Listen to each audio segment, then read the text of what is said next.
প্রত্যেক জেলায় একটি করে মেডিকেল কলেজ স্থাপন করা হবে। আর প্রত্যেক জেলার ভেতরে 4টি জেলার নাম ঘোষণা করলেন আমাদের পশ্চিমবাংলা সরকার শুভেন্দু অধিকারী মহাশয়।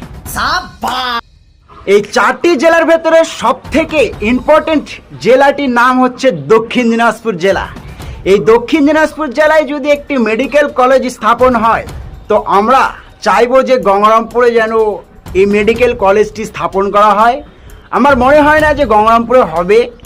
যতদূর সম্ভব এই মেডিকেল কলেজটি বালুরঘাটে স্থাপন করা হতে পারে।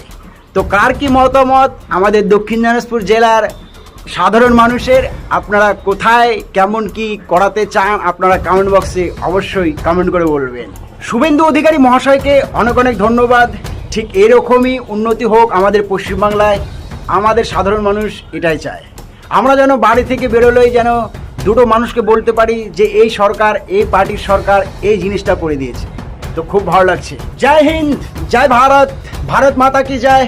বিজেপি পার্টি জিন্দাবাদ, ভারতীয় জনতা পার্টি জিন্দাবাদ। জয় শ্রীরাম।